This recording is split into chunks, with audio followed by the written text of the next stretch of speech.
Bienvenue dans Beth Amikdash. Bien-aimés dans le Seigneur, je vous dis Shalom, c'est le vôtre, le pasteur Israël Malé Bakoubiki.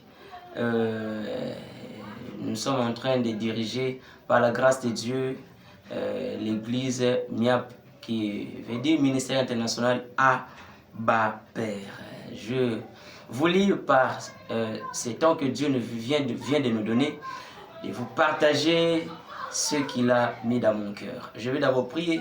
Seigneur, merci pour ce temps, toi qui es l'instituteur de temps, et toi qui organises des rencontres comme celle-ci. Tu l'as organisée afin de bénir la vie de quelqu'un, la vie de mon frère, la vie de ma soeur, la vie de ton serviteur qui est en train de me suivre, de loin ou de près. Merci de lui faire du bien. Merci d'utiliser la bouche, le cœur, le cerveau que tu m'as donné. Au nom de Jésus. Amen. Nous allons lire un texte de la Bible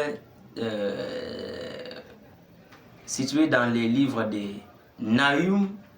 Nahum chapitre 2, le verset 1er. Dans d'autres versions, c'est dans Nahum chapitre 1er, verset 15. Mais dans ma version, Louis II ici, c'est dans chapitre 2, verset 1er. Je lis. Voici sur les montagnes les pieds du messager qui annonce la paix. Célèbre tes fêtes, Juda, accomplis tes vœux, car le méchant ne passera plus au milieu de toi. Il est entièrement exterminé. Amen. Alors dans notre version, on n'a pas écrit « il passera au milieu de toi », on a écrit « il ne passera plus par tes portes ». Alors ce qui m'intéresse, c'est le passage du méchant, le passage de l'ennemi par la porte de Juda. On nous annonce qu'il y a quelqu'un qui viendra nous parler qui viendra nous annoncer une bonne nouvelle. On voit son pied ou ses pieds sur la montagne, la présence de Dieu, la rencontre de l'Éternel. À la rencontre de l'Éternel, ce monsieur va venir. C'est comme un nom du Seigneur qui apparaît sur la montagne pour annoncer la paix. C'est-à-dire ces gens étaient en train de subir un moment où ils étaient privés de la paix, où il y avait les troubles, où il y avait les désordres, où il y avait les désastres, où il n'y avait pas d'harmonie, où il n'y avait même pas le temps de construire. Vous savez, quand il n'y a pas la paix, vous n'allez pas construire. Quand il y a la guerre, vous n'allez pas avoir le temps d'investir, vous n'allez pas avoir le temps d'aller au travail, parce qu'il y a la guerre. Et Dieu a voulu mettre fin à ces temps de souffrance, à ces temps de guerre, à ces temps de désastre. Mais pour mettre fin, il introduit la paix. Mais qui amène la paix? C'est l'ange du Seigneur. Alors, pour maintenir cette paix, l'ange du Seigneur va faire quelque chose. Il va utiliser les noms de Dieu. Il vient dans Juda en se présentant avec le nom du Seigneur. Quel est le nom qu'il va utiliser? Il va utiliser un nom qu'on appelle Shaddai. Dis avec moi Shaddai de là où vous nous suivez. Vous pouvez l'écrire en commentaire, bien aimé. Écrivez avec moi Shaddai, Shaddai, Shaddai, Shaddai, Shaddai. Et je vais t'ouvrir les yeux. Quand on parle de Shaddai, dans les textes hébraïques, pour écrire Shaddai, on n'a que besoin de 3 lettres. On a besoin d'écrire la lettre Shin qui remplace SH. On a besoin de la lettre Dalet ainsi que la lettre Yod à la fin. Alors, en hébreu, chaque lettre a sa signification. Chaque lettre est porteuse d'un message. Quand on voit la lettre Shin, on voit les signes de la puissance. On voit les signes d'une personne qui vient garder, d'un gardien. Parce que gardien en hébreu c'est Shamar. Shamar. La lettre qui suit, c'est la lettre Dalet. La lettre Dalet veut dire porte en hébreu. Et la lettre Yod là, pour parler de mon, ton, son, pronom possessif. En hébreu, nous en français on dit mon, ton, son, et en hébreu, pour parler des pronoms possessifs, on utilise la lettre yod. Donc quand on dit shamar avec la signification de chaque lettre, shamar comme shab, shak comme shamar, dalet comme porte et yod comme pronom possessif, on veut tout simplement dire gardien de ma porte. Gardien de ma porte. Alors, pour que Dieu maintienne la paix dans la ville, pour que Dieu maintienne la paix dans Juda, il vient s'installer dans la porte.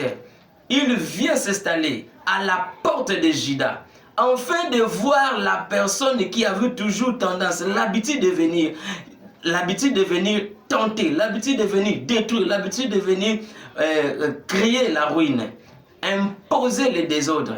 Alors Dieu va dire, il passe par où? Il passe par cette porte. Puisqu'il passe par cette porte, moi je vais me tenir à cette porte pour voir, pour faire face maintenant à cet ennemi. Je te dis une chose, le Dieu que nous sommes en train de prier, c'est un Dieu intelligent. Le Dieu que nous sommes en train de prier, c'est un Dieu puissant. Il est le tout-puissant. Puisqu'il a toute puissance, il vient s'installer à ta porte, afin de ne plus laisser passer les malheurs dans ta maison, afin de ne plus laisser passer la souffrance dans ta maison, afin de ne plus laisser passer la maladie dans ta maison.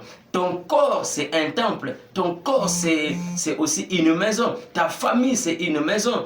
Ton église, c'est une maison. La ville, c'est une maison. Alors Dieu vient se mettre à la porte de la ville, à la porte de la maison, à la porte de ta famille, à la porte de ta santé, à la porte de ton corps, pour ne plus permettre à l'ennemi de prendre accès, d'avoir accès dans ta maison. Que Dieu apparaît dans ta vie comme le Shaddai et qu'il puisse exercer le pouvoir qui incarne son nom, qu'il bloque l'accès à tout ce que tu appelles souffrance, à tout ce que tu appelles maladie, à tout ce que tu appelles ruine, à tout ce que tu appelles malédiction. Il bloque la route. Tu peux dire avec moi, les garder de ma porte, les garder de ma porte, les garder de ma porte. Tu peux commencer déjà à prier là où tu es. Dis, oh, je te remercie, toi, les garder de ma porte. Tu es les garder de ma maison, tu es les garder de ma famille, tu es les garder de mes enfants. Que Dieu apparaît comme le Shaddai qui garde les portes, les entrées ainsi que les sorties.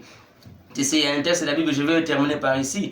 Dieu a dit à Israël, tes portes seront toujours ouvertes afin de laisser entrer chez toi. Lorsque Dieu se met à la porte de ta vie, il ne bloque pas seulement l'accès à l'ennemi, mais il ouvre l'accès à la bénédiction, il ouvre l'accès à la bonne santé, il ouvre l'accès à la richesse, il ouvre l'accès à tout ce que tu peux avoir besoin. Que Dieu ouvre la porte, qu'il se mette à cette porte afin de contrôler tout ce qui va entrer. Ce qui va entrer à partir d'aujourd'hui, à partir de ce moment où tu es en train de suivre ces messages, ce n'est que des bonnes choses qui vont maintenant entrer et les mauvaises choses n'auront plus accès dans ta vie. Que Dieu te bénisse, c'était votre frère Israël Maleba Koubi, qui pour les intimes c'est Palme d'Or et pour les compagnons de service c'est l'ambassadeur du royaume. Vous voulez être encadré, suivre les cours de l'hébreu biblique.